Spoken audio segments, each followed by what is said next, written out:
तो लीजिए प्यारे विद्यार्थियों, आ चुका है आपका कक्षा 9वीं का अर्धवार्षिक परीक्षा का विज्ञान विषय का पूरा क्वेश्चन पेपर और इसका पूरा सॉल्यूशन।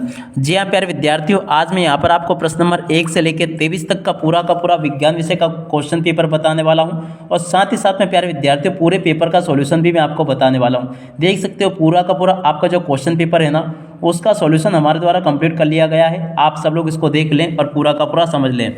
जी हाँ प्यारे विद्यार्थियों, ये आपका कक्षा 9वीं का अर्धवार्षिक परीक्षा का क्वेश्चन पेपर है जो कि आपका 14 दिसंबर को होने वाला है। और देखिएगा बिल्कुल इसी प्रकार का क्वेश्चन पेपर आपसे परीक्षाओं में पूछा जाएगा। और आज मैं यहाँ पर आपको पूरा का पूरा क्वेश्चन पेपर विद सॉल्यूशन के साथ में बताऊंगा।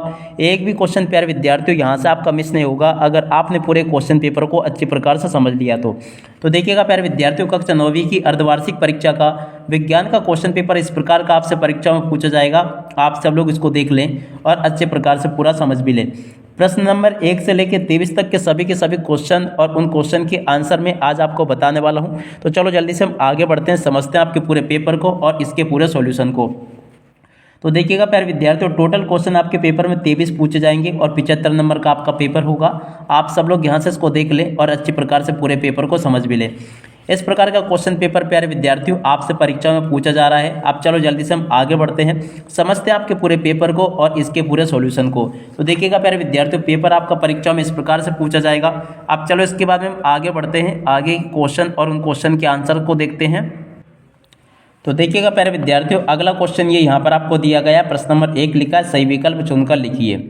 अब देखो सही विकल्प चुनकर आपको कैसे लिखना है। पहला क्वेश्चन, पदार्थ की किस अवस्था में कणों के मध्य न्यूनतम रिक्त स्थान होता है? तो देखो ठोस अवस्था में होता है। अगला क्वेश्चन पढ़ते हैं, निम्नलिखित में से कौन सा पदार्थ ऊर्ध्वपातित हो सकता है? तो देखो इसका राइट आंसर आपका आ जाएगा उपरोक्त सभी।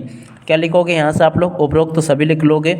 अब उसके बाद में चलो आगे बढ़ते हैं। तो देखिएगा प्यारे विद्यार्थियों, पहले मैं आपको बता देना चाहता हूँ कि देखिएगा मैंने पहले एक वीडियो बनाया था जिसमें कि मैंने आपको ये पेपर भी बताया था, मगर उस वीडियो में मैंने आपको केवल और केवल ऑब्जेक्टिव का सॉल्यूशन दिया था। बाकी के आपके जो 2 अंक वाले, 3 अंक वाले और 4 अंक वाले क्वेश्चन है उनके उत्तर मैंने यहाँ पर आपको उपलब्ध नहीं करवाए थे, क्योंकि देखिएगा आप सब लोगों को पता है कि इतना जल्दी पेपर का पूरा सॉल्यूशन बन नहीं पाता है। तो आप सभी के लिए मैं दूसरा वीडियो बना रहा हूँ जिसमें कि मैं आपको पूरा का पूरा पेपर का सॉल्यूशन बताऊंगा। फिर भी एक बार ऐसे बच्चे की जो कि पहली बार इस वीडियो को देख रहे हैं, आप सब लोग शुरू से इसका मिलान कर लो कि आपका पेपर किस प्रकार का आया है। पहले का राइट आंसर ए आ जाएगा, दूसरे का आपका डी होगा और तीसरे की बात करें तो इसका राइट आंसर बी, आपका बी आ जाएगा। चौथे की बात करें तो इलेक्ट्रॉन की खोज किसने की थी? तो देखो जे थॉमसन के द्वारा की गई थी। अगला क्वेश्चन, किसी वस्तु के वेग में परिवर्तन की दर को कहते हैं? तो देखो इसको कहते हैं त्वरण। इसका राइट आंसर क्या आ जाता? अगला क्वेश्चन, तेज हवा चलने से पेड़ के पत्ते या फल टूटकर गिर जाते हैं? तो देखो इसके पीछे का कारण है स्थितिज जड़त्व के कारण। अगला क्वेश्चन, किसी वस्तु का द्रव्यमान पृथ्वी पर 12 किलोग्राम, चंद्रमा पर इसका द्रव्यमान होगा? तो देखो वहाँ पर होगा आपका 2 किलोग्राम। यहाँ से आप लोग देख लें इसको और पूरा का पूरा समझ लें। अब अगला क्वेश्चन प्रश्न नंबर 8 जो लिखा है, इसका राइट आंसर आपका बी नंबर का आ जाएगा। देख सकते हो यहाँ तक के सभी क्वेश्चन और उन क्वेश्चन के आंसर मैंने आपको बता दिए।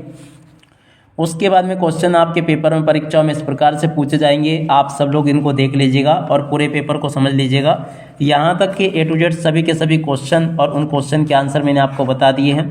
अब चलो इसके बाद में इधर आ जाते हैं, इन क्वेश्चन को देखते हैं। तो देखिएगा प्यारे विद्यार्थियों, प्रश्न नंबर 2 में आपसे रिक्त स्थानों की पूर्ति पूछी जाएगी। अब रिक्त स्थानों में पहला रिक्त स्थान पढ़ते हैं, ठोस कार्बन डाइऑक्साइड को क्या कहते हैं? ठोस CO2 नाम से भी जाना जाता है। तो यहाँ पर आपको ये लिखना है। अगला क्वेश्चन, टिंडल प्रभाव को क्या कहते हैं? कोलाइट विलियन द्वारा प्रदर्शित एक गुण है। अगला क्वेश्चन पढ़ते हैं, एल्यूमिनियम क्लोराइड का सूत्र क्या है? AlCl3। इसका राइट आंसर आ जाएगा। अब अगला क्वेश्चन, कोशिका का मस्तिष्क केंद्रक को कहा जाता है। अगला क्वेश्चन पढ़ते हैं, हमारे शरीर में गति के लिए पेशी ऊतक जिम्मेदार होता है। अगला क्वेश्चन पढ़ते हैं, प्रति इकाई समय में हुआ विस्थापन क्या कहलाता है? वेग कहलाता है। किसी वस्तु का भार उसके जड़त्व की माप है। तो देखो यहाँ पर आपको ये लिख लेना था। देख सकते हो प्यारे विद्यार्थियों, सभी के सभी क्वेश्चन और उन क्वेश्चन के आंसर मैंने आपको बता दिए। अब चलो इसके बाद में हम आगे बढ़ते हैं, आगे क्वेश्चन और उन क्वेश्चन के आंसर को देखते हैं। तो देखिएगा प्यारे विद्यार्थियों, यहाँ से आप सब लोग प्रश्न नंबर 3 को देख लीजिएगा। प्रश्न नंबर 3 में प्यारे विद्यार्थियों आपसे इस प्रकार से जोड़ी पूछी जाएगी। अब चलो जोड़ी को देखते हैं, पूरा का पूरा समझते हैं। पहला क्वेश्चन, अत्यधिक संपीड़ित की जोड़ी मिल जाएगी गैस से, ब्रोमीन की जोड़ी मिल जाएगी अधातु से, और कैल्शियम और आर्गन की जोड़ी मिल जाएगी संबारिक से, और लाइसोसोम की जोड़ी मिल जाएगी आत्मघाती थैली से। उसके बाद में देखो प्रश्न नंबर 5, फ्लोएम की जोड़ी मिलेगी भोज्य पदार्थों का संवेदन से, और स्थितिज ऊर्जा की जोड़ी शून्य से, गिरती हुई वस्तु का प्रारंभिक वेग आ जाएगा आपका mgh। उसके बाद में देखो माइक्रोफोन की जोड़ी मिल जाएगी श्रवण सहायक युक्ति से। तो इस प्रकार से प्यारे विद्यार्थियों आप सब लोग इन क्वेश्चन के आंसर को देख लें और पूरा का पूरा समझ लें। प्रश्न नंबर 3 में जो जोड़ी पूछी गई ना, पूरा का पूरा सॉल्यूशन मैंने आपको बता दिया। अब चलो इसके बाद में हम आगे बढ़ते हैं, आगे क्वेश्चन और उन क्वेश्चन के आंसर को देख लेते हैं। तो देखिएगा प्यारे विद्यार्थियों, प्रश्न नंबर 4 में आपसे एक वाक्य या फिर एक शब्द में उत्तर पूछे गए हैं। पहला क्वेश्चन पढ़ते हैं, दाब का मात्रक क्या है? तो देखो पास्कल होगा। स्थिर अनुपात का नियम किसने प्रस्तुत किया? तो देखो जोसेफ प्रोस्ट ने प्रस्तुत किया। उसके बाद में अगला क्वेश्चन देखते हैं, सोडियम का इलेक्ट्रॉनिक विन्यास, तो देखो Ne3S1 इसका राइट आंसर आ जाएगा। अब चलो इसके बाद में हम आगे क्वेश्चन और उन क्वेश्चन के आंसर को देखते हैं। तो देखो प्यारे विद्यार्थियों, अगला क्वेश्चन ये लिखा है, ये अपन ने देख लिया था। डीएनए का पूरा नाम तो ये हो जाएगा डीऑक्सी राइबोन्यूक्लिक अम्ल। अब अगला क्वेश्चन, वे ऊतक जो निरंतर विभाजित होते हैं उन्हें क्या कहते हैं? तो देखो इनको कहते हैं पादप ऊतक। अगला क्वेश्चन, कि किसी वस्तु की गतिज ऊर्जा के लिए व्यंजक, तो देखो Ke=1/2 mv², इसका राइट आंसर आ जाएगा। मसाले वाली दो फसलों के नाम, तो देखो धनिया और मिर्ची, इसका राइट आंसर ये यहाँ से आपको मैंने बता दिया। आशा करता हूँ कि सभी के सभी क्वेश्चन और उन क्वेश्चन के आंसर मैंने आपको बता दिए हैं। अब चलो इसके बाद में हम आगे बढ़ते हैं, अगले क्वेश्चन को देखते हैं। तो देखो प्यारे विद्यार्थियों, यहाँ से आप सब लोग इन क्वेश्चन के आंसर को देख लीजिएगा। प्रश्न नंबर 5 में आपसे ये क्वेश्चन पूछा गया है, गुप्त ऊष्मा किसे कहते हैं? तो देखिएगा प्यारे विद्यार्थियों, गुप्त ऊष्मा किसे कहते हैं, यहाँ से आप सब लोग इसको देख लीजिएगा और पूरा का पूरा समझ लीजिएगा। अब चलो मैं आपको इस क्वेश्चन के आंसर को बता देता हूँ कि गुप्त ऊष्मा किसे कहते हैं। तो देखो प्यारे विद्यार्थियों, इस क्वेश्चन का आंसर ये दिया गया, गुप्त ऊष्मा ताप की वह मात्रा होती है जो किसी 1 किलोग्राम द्रव्यमान को वायुमंडलीय दाब और द्रव्य के क्वथनांक और गैसीय अवस्था में परिवर्तन करने हेतु प्रयोग में लाई जाती है। इस वाले क्वेश्चन का आंसर यहाँ से देख लीजिएगा आप सब लोग। उसके अथवा में क्वेश्चन पूछा गया, नीचेपण किसे कहते हैं? 5 का अथवा। तो देखो प्यारे विद्यार्थियों, इस वाले क्वेश्चन का आंसर यहाँ से लिखकर लिख दो, नीचेपण किसे कहते हैं। इस वाले क्वेश्चन का उत्तर पूरा का पूरा ही दिया गया है। अब अगला क्वेश्चन पढ़ते हैं, आसवन विधि क्या है? प्रश्न नंबर 6 में पूछा गया। तो देखो इस वाले क्वेश्चन का आंसर यहाँ से देख ले और पूरा का पूरा याद कर लेना। अब अगला क्वेश्चन पढ़ते हैं, मिश्रण और यौगिक में दो अंतर, प्रश्न नंबर 6 का अथवाला। तो देखो मिश्रण और यौगिक में दो अंतर यहाँ से देखकर लिख देना, ये भी पूरा का पूरा मैंने बता दिया। और इसके अथवा में जो पूछा गया, क्रिस्टलीकरण विधि के 2 अनुप्रयोग। तो देखो इस वाले क्वेश्चन के आंसर को यहाँ से देख ले और पूरा का पूरा समझ लें। अब इसके बाद में चलो अब आगे बढ़ते हैं, अगले क्वेश्चन को देखते हैं। तो देखो प्रोटॉन के 2 गुण आपको बताने, प्रश्न नंबर 8 में क्वेश्चन पूछा गया। तो देखिएगा प्यारे विद्यार्थी, प्रोटॉन के 2 गुणों को देखकर यहाँ से लिख दे और पूरा का पूरा समझ ले। A to Z सभी के सभी क्वेश्चन और उन क्वेश्चन के आंसर मैंने यहाँ से आपको उपलब्ध करवा दिए हैं। अब अगला क्वेश्चन पढ़ते हैं। तो देखिएगा प्यारे विद्यार्थियों, आगे आपके पेपर में कुछ इस प्रकार से क्वेश्चंस पूछे जा रहे हैं, आप सब लोग इनको देख लें और पूरा का पूरा समझ लीजिएगा। देख सकते हो प्यारे विद्यार्थियों, यहाँ पर क्वेश्चन पूछा गया, समस्थानिक किसे कहते हैं, एक उदाहरण दीजिए। तो देखिएगा प्यारे विद्यार्थियों, समस्थानिक किसे कहते हैं, इस वाले क्वेश्चन का आंसर ये लिखा है, आप सब लोग देख लें इसको और पूरा का पूरा समझ लें। टोटली A to Z सभी के सभी क्वेश्चन और उन क्वेश्चन के आंसर मैंने यहाँ से आपको बता दिए हैं। और उसके बाद का क्वेश्चन पूछा गया, देख सकते हो प्रश्न नंबर 9, रदरफोर्ड का परमाणु मॉडल की कमी लिखी है। प्रश्न नंबर 9 में क्वेश्चन पूछा गया। तो देखो इस वाले क्वेश्चन का आंसर यहाँ से देख लो और पूरा का पूरा आप लोगों को इसको याद कर लेना है। अगला क्वेश्चन लिखा, संयोजकता किसे कहते हैं। तो देखो प्यारे विद्यार्थियों, इस क्वेश्चन का आंसर ये यहाँ पर आपको दिया गया, आप सब लोग देख लीजिएगा और पूरा का पूरा इसको याद कर लेना। अब उसके बाद में देखो अगला क्वेश्चन पढ़ते हैं, प्रश्न नंबर 10, ऊतक किसे कहते हैं, एक उदाहरण लिखिए। तो देखो प्यारे विद्यार्थियों, ऊतक किसे कहते हैं, उसका एक उदाहरण ये लिखा है, आप सब लोग देख लें और इसको पूरा का पूरा याद कर लेना है। अब अगला क्वेश्चन पढ़ते हैं, रक्त के 2 कार्य। तो देखिएगा प्यारे विद्यार्थियों, रक्त के 2 कार्य ये लिखे हैं, आप सब लोग देख लें इसको और अच्छे प्रकार से याद भी कर लेना। इसके बाद में देखो अब अगला क्वेश्चन पढ़ते हैं, फ्लोएम और जाइलम में 2 अंतर, प्रश्न नंबर 11। तो देखिएगा प्यारे विद्यार्थी, फ्लोएम और जाइलम में अंतर ये लिखा है, आप सब लोग देख ले इसको और पूरा का पूरा याद कर लेना।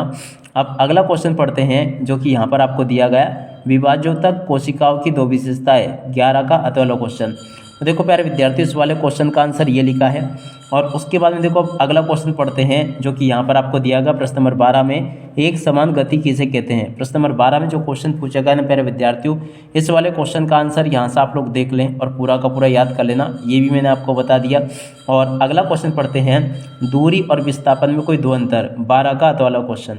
देखो प्यारे विद्यार्थियों, दूरी और विस्थापन में अंतर देखकर यहाँ से लिख दो और पूरा का पूरा याद कर लेना। अब अगला क्वेश्चन पढ़ते हैं, प्रश्न नंबर 13, न्यूटन का गति संबंधी द्वितीय नियम। तो देखो प्रश्न नंबर 13 जो पूछा गया ना, उस वाले क्वेश्चन का आंसर यहाँ से देख लो और पूरा का पूरा याद कर लेना आप लोग इसे भी। अब अगला क्वेश्चन पढ़ते हैं, किसी चलती हुई वस्तु को कैसे रोका जा सकता है? 13 का अत वाला क्वेश्चन। तो देखो इस वाले क्वेश्चन का आंसर यहाँ से देख लो और पूरा का पूरा आप लोग इसको भी कंप्लीट कर लीजिएगा। अगला क्वेश्चन पढ़ते हैं, निम्नलिखित में से किसका जड़त्व अधिक है और क्यों?